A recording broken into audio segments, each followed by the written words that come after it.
The chandelier above the mahogany dining table glittered like a frozen explosion, casting sharp reflections across the polished silverware in the sprawling Atlanta mansion. The air was thick with the scent of rosemary roasted lamb and the weight of unspoken truths. At 28, Harper Ellis stepped into the dining room, her heels clicking on imported Italian marble, her heart pounding but her face a mask of calm. The email from her mother, Evelyn, had been curt, more like a corporate memo than a family invite.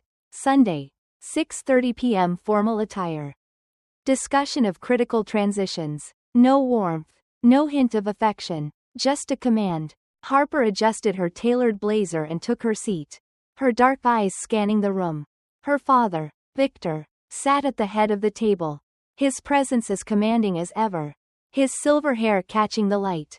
Evelyn, 52, sat beside him, her smile as practiced as a politician's, her pearl necklace gleaming. Across from Harper was her older brother, Mason, 32, slouched casually, a glass of Pinot Noir in hand, his smirk suggesting he already knew the script for tonight's performance. This wasn't a family dinner. It was a stage, and Harper was about to be written out of the play. The meal began with forced pleasantries, clinking forks, shallow compliments about the food. Harper waited, her pulse steady, her hands folded tightly in her lap. She'd rehearsed this moment for weeks. When Victor paused to refill his wine, she seized the silence. "Dad," she said, her voice clear and unwavering. "I've earned the right to ask. Why was I never considered for CEO of Ellis Enterprises?" The room froze. Not a dramatic pause, but a hollow, suffocating stillness. Victor didn't flinch. He swirled his wine, took a slow sip, and fixed his gaze on her, as if she were an intern who'd spoken out of turn. "Because you're not built for it, Harper," he said, his tone flat, final. "You were a mistake from the moment your mother got pregnant." The word mistake landed like a blade, cold and precise, slicing through years of unspoken hopes. Evelyn tilted her head, her voice dripping with false sweetness. "Sweetheart, you weren't part of the plan. You complicated everything." Mason let out a low chuckle, raising his glass as if to toast her defeat. "Come on, sis," he said. "You know how this works. You're the brains, but I'm the face." Victor nodded, pleased with his son's arrogance. "He gets it. Leadership isn't taught. Harper, you're good with spreadsheets, but inspiring people? No one follows a lecture." Evelyn chimed in, her tone patronizing. "The board loves Mason's charisma. You're intense. It's not always digestible." Harper sat rigid, her spine steel, her jaw locked. Intense. The corporate euphemism for too ambitious, too driven, too much, especially for a daughter. Her eyes burned, but she refused to let them see her blink. The meal resumed as if nothing had happened. Victor pivoted to Mason's upcoming keynote at a national tech summit, where he'd present Project Horizon, Harper's project.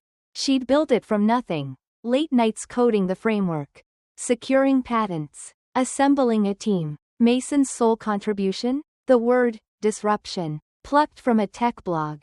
Horizon? Harper's voice cut through, sharp enough to halt Victor mid-sentence. He waved a dismissive hand. "Mason's taking it forward. It needs a fresh voice. Yours is too technical."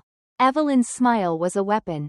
"Don't take it personally, honey. Mason connects with people. Brilliance can be isolating."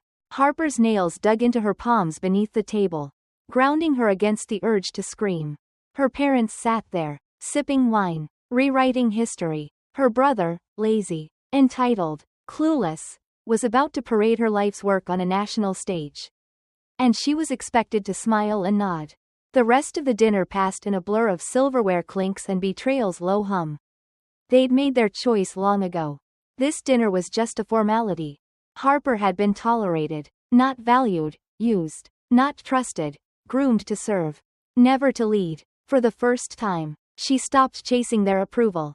If she couldn't earn their respect as a daughter, she'd demand it as their reckoning. The next morning, Harper woke before dawn, the echo of her father's words, "You were a mistake," looping in her mind. She gripped her coffee mug, its warmth anchoring her as she opened her inbox. Among the 68 unread emails, one stood out. From Evelyn, a gentle note. The message was venom cloaked in civility. Sometimes women forget intelligence isn't wisdom. Wisdom is knowing when to step back. Let Mason lead. It's what your father expects. Love, Mom. Harper stared at the screen. Her pulse steady but her chest tight. This wasn't advice. It was a command to shrink. To vanish. By 10 a.m., the company-wide video call began. Victor's face filled the screens. Polished and overconfident, like he was auditioning for a Forbes cover. I'm thrilled to announce, he boomed, that Mason Ellis, our visionary, is the driving force behind Project Horizon. Harper's breath caught. On screen, Mason fumbled through her slides, mispronouncing key terms, botching the revenue projections, 12.4% instead of 18.9%. No one corrected him. The chat exploded with praise. Bold move. Mason's killing it. Harper texted her assistant, Lena, do I even exist? Lena's reply came slowly, I'm so sorry. That afternoon, the internal newsletter landed in every inbox. Headline, Mason Ellis, architect of our future. It lauded his instinct for innovation and trailblazing leadership. Harper's name was absent. Minutes later, Evelyn forwarded the newsletter to her with a single emoji, a smiley face. The smugness burned hotter than the silence. Harper closed her laptop, leaned back, and stared at the ceiling. This wasn't neglect. It was erasure. They weren't ignoring her. They were rewriting the story without her. 2 weeks later, the campaign to erase her intensified. At the Monday leadership meeting, Harper's name was gone from the strategic roster. Her seat was occupied by a nervous junior associate who stammered, I was told to sit here. She tried accessing her project files. Access denied. The shared folders she'd created were locked. She reached out to Kyle, usually a friendly ally. His reply was curt. I was instructed to restrict your access. Can't say more. Then, a misdirected email landed in her inbox. Subject, quarterly feedback, Harper Ellis. It labeled her combative, uncollaborative, and emotionally volatile. The review was signed by an executive she hadn't worked with in 9 months. The language was vague but damning, designed to ruin her credibility without specifics to refute. Harper's stomach churned. This wasn't a review, it was a quiet execution, meant to push her out without a fight. By Thursday, the noose tightened. Her company email was disabled. The Horizon dashboard, her files, her team's folders, all gone. At the office, her badge flashed red at the turnstile. Kyle's voice was strained over the phone. Your access is paused. It's above my level. Harper walked away, the glass doors of Ellis Enterprises closing behind her like a tomb. That afternoon, a plain envelope appeared at her doorstep. Inside was a vendor contract for $5.2 million. Approved under her name, her digital signature at the bottom. She'd never seen it. The vendor was unfamiliar. The agency a ghost. The approval chain pointed to Mason.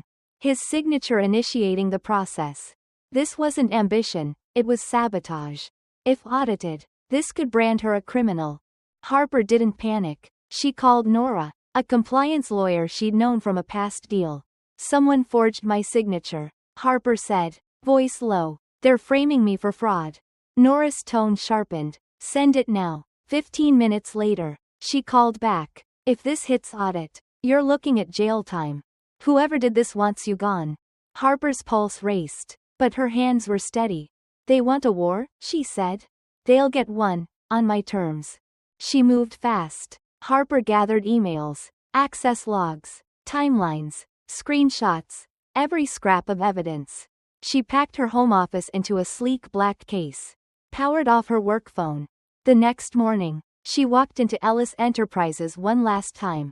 No one met her eyes as she retrieved her USB drive and leather notebook. The one she never trusted to the cloud.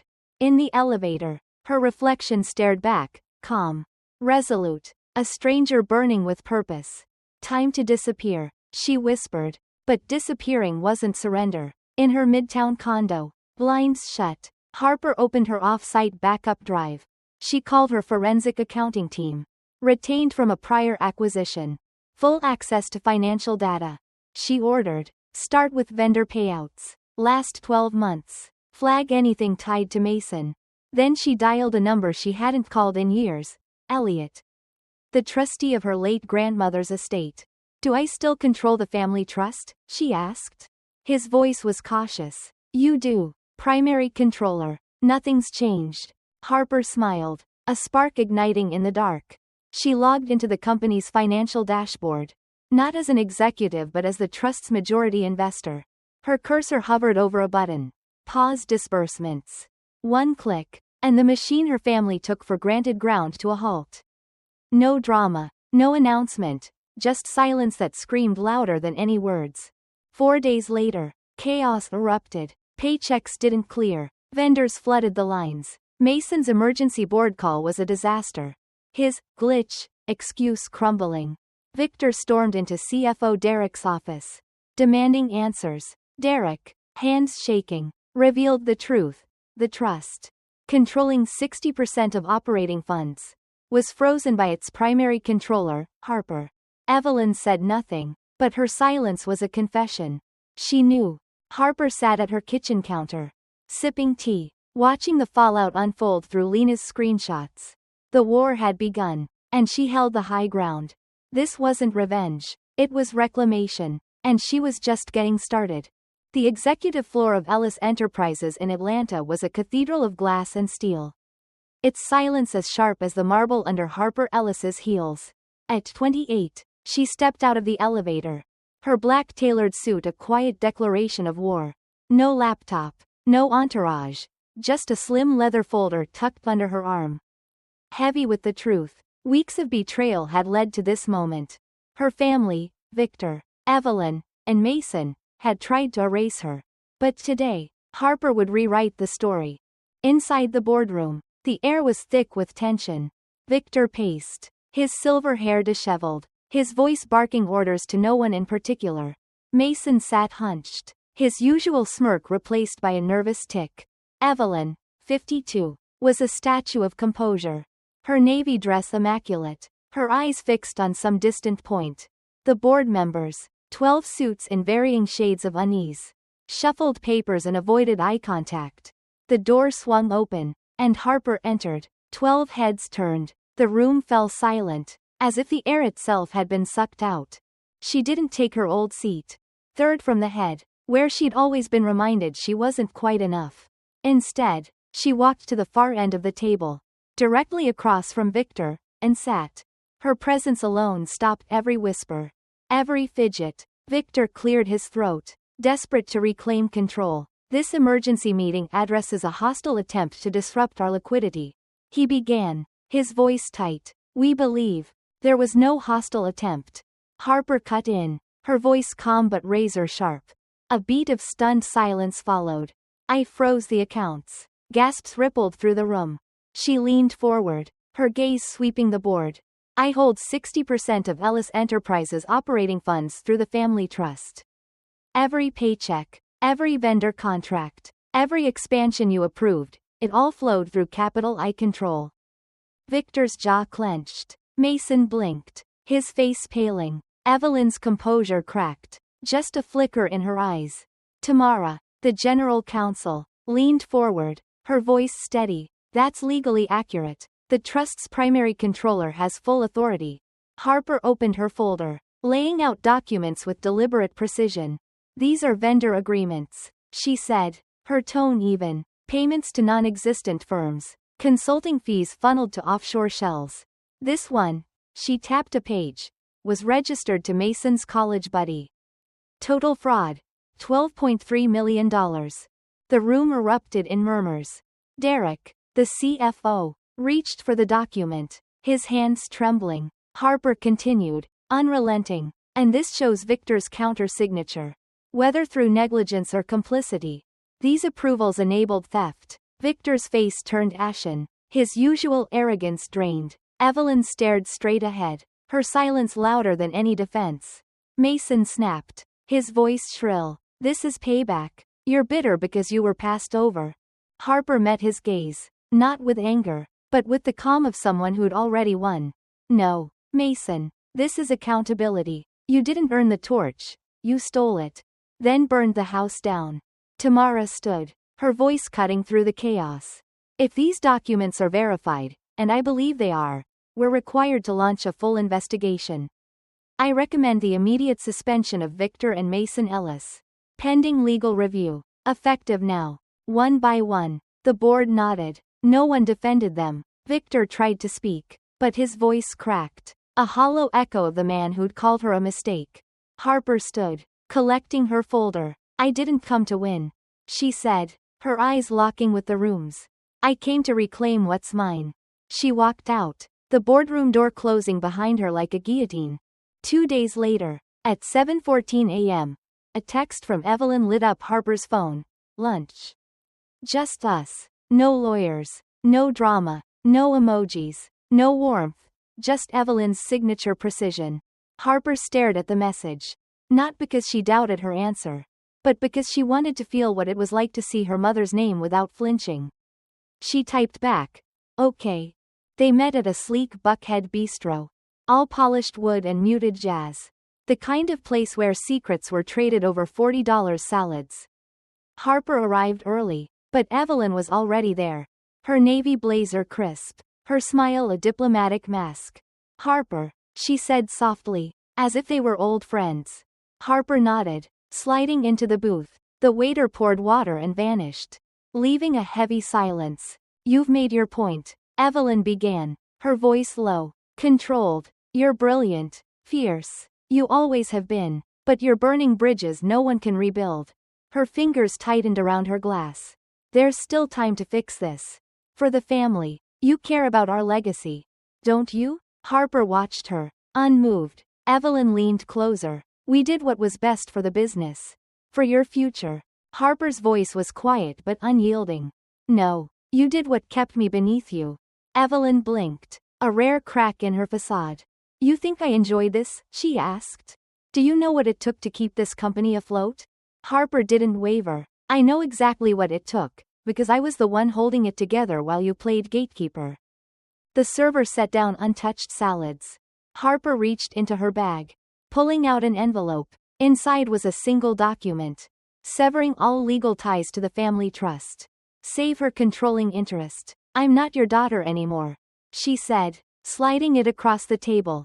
I'm your consequence. Evelyn's mask shattered, but she said nothing. Harper stood, leaving the envelope and her mother behind.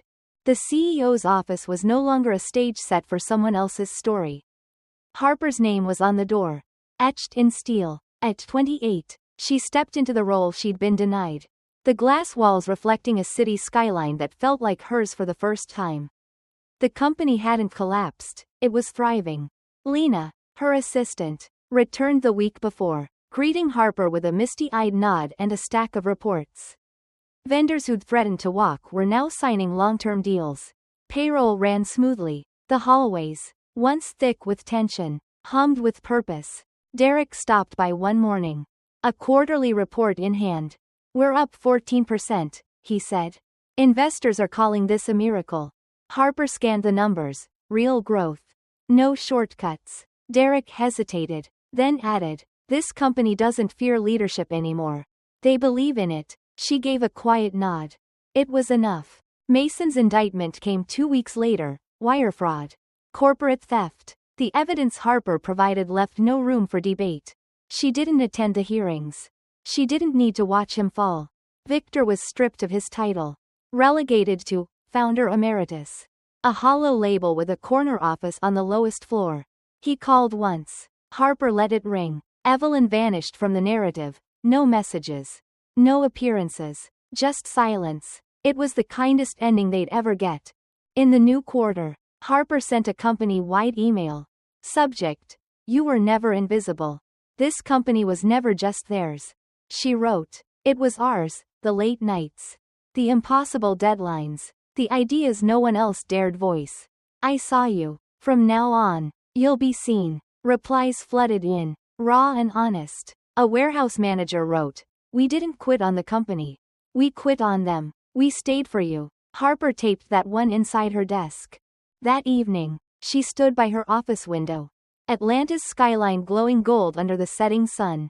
She thought of the labels they'd pinned on her: mistake, complication, Not leadership material. Then she thought of what she'd become. The anchor. The architect. The storm and the shelter. They'd never apologize. And that was okay. She wasn't their mistake. She was their proof. Harper turned to her laptop, opened a blank document, and began drafting a message for the world.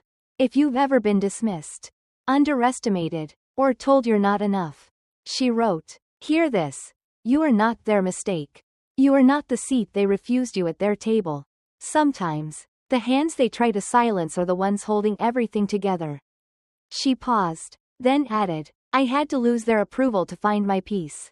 If you're facing a family that won't hear you, a workplace that buries you, or a truth you've hidden too long, know this. You are not invisible. Not to me. Not to the people who matter. She saved the draft, her fingers hovering over the keyboard. This wasn't just her story, it was an invitation. Share your truth, she wrote. What did you walk away from? What did it cost? And what did it give you? Your story might be the light someone else needs. Harper closed the laptop, the city's glow wrapping her in quiet triumph. She wasn't just leading a company. She was building a legacy, one that didn't need their permission to shine.